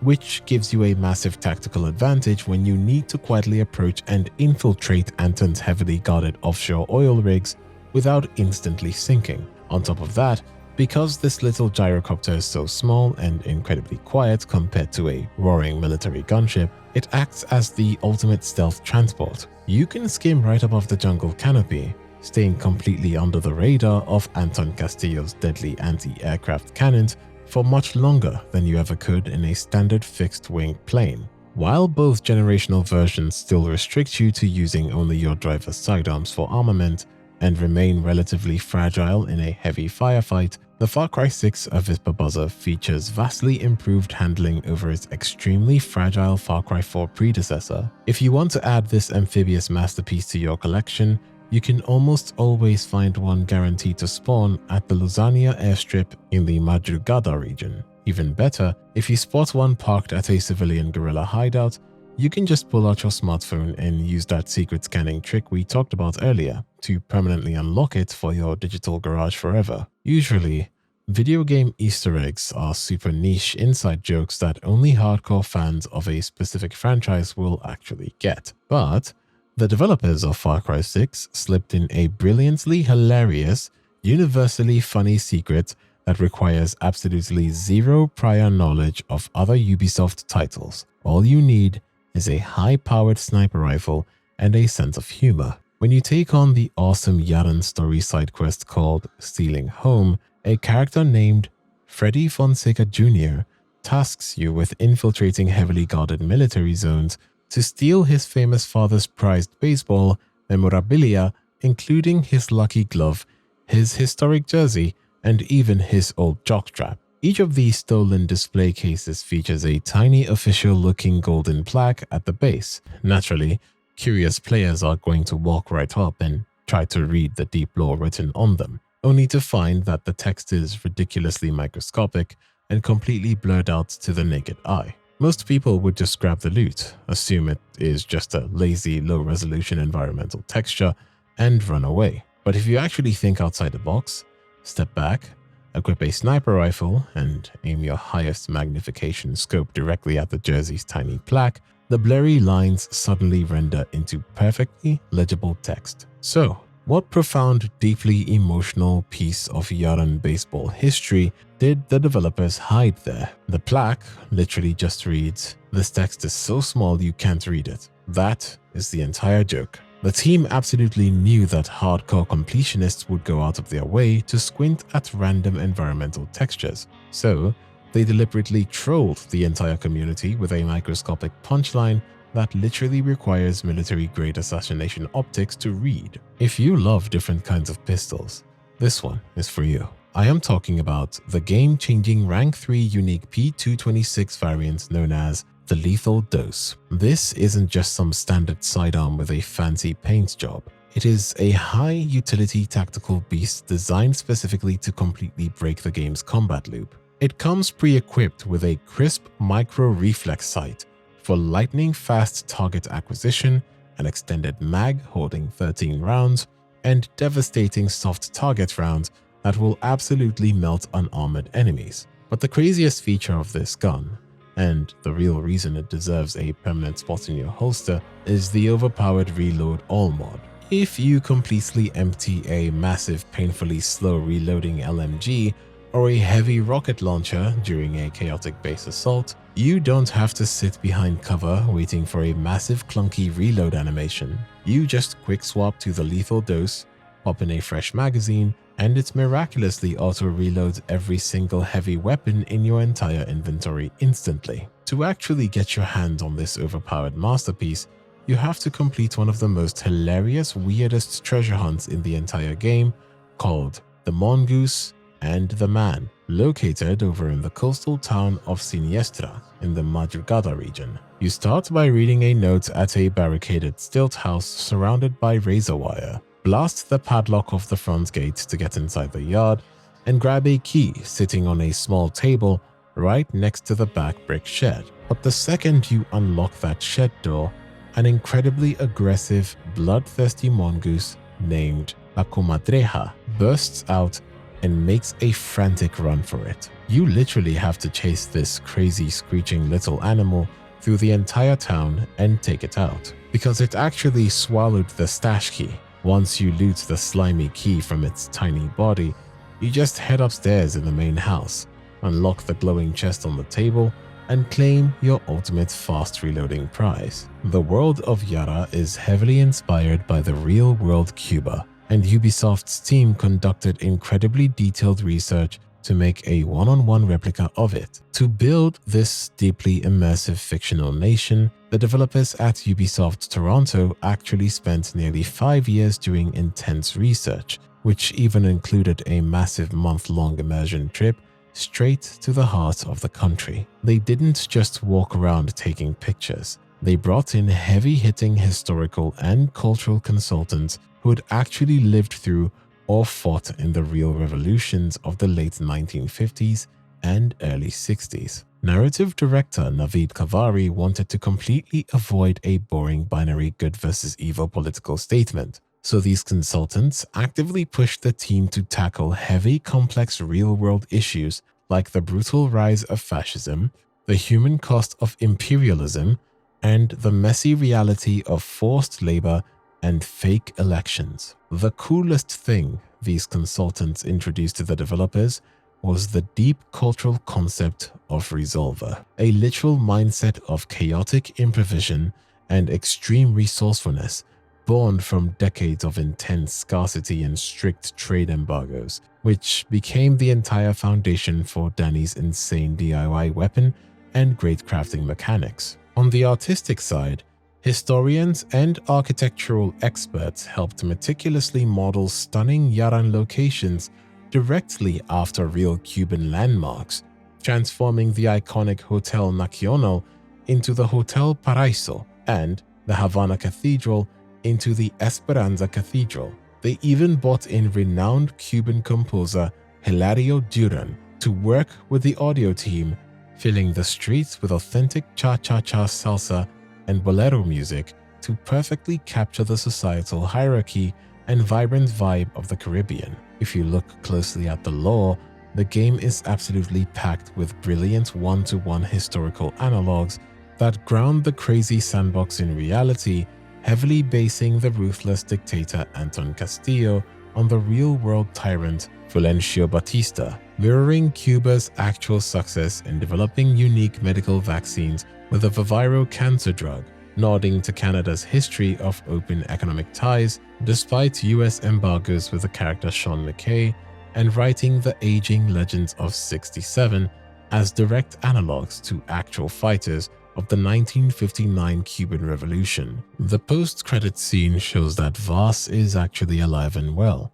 casually chatting it up with Juan Cortez on a burner phone as the mysterious smuggler. This massive game-changing revelation proves that the iconic villain is no longer just some drug-addled pirate trapped on Rook Island. He has completely evolved into a high-level international arms and Viviro trafficker. But the hardcore community has cooked up an absolutely mind-blowing theory about what this means for the future of the franchise. Fans heavily believe that Voss is being explicitly set up to return in Far Cry 7, not as the main bad guy, but as a twisted mentor or reluctant anti-hero. If you look closely at the Insanity DLC, the developers deliberately forced us to spend hours trapped inside his fractured mind, witnessing his deep psychological trauma and his incredibly twisted but genuine love for his sister, Citra. Humanizing a monster like that is a classic, undeniable storytelling trope used right before transitioning a villain into an ally. Plus, the secret endings of that exact DLC actually features a fully rendered older graying old man Voss character model sitting on a beach. There is literally no way Ubisoft built such a highly detailed aging asset just for a quick 30-second cutscene. Fans are convinced it is a working prototype for his appearance in the next massive title. Imagine playing a new game where you are fighting against some massive overpowered corporate or government threat, and your experienced guide, filling the traditional Juan Cortez or Dennis Rogers role, is literally an older, wiser Voss, teaching you the true definition of insanity to help you survive. Actor Michael Mondo has been constantly fueling this chaotic fire, repeatedly teasing in interviews and on social media that his legendary character isn't done yet. Of course, some hardcore purists argue that turning the series' greatest villain into a good guy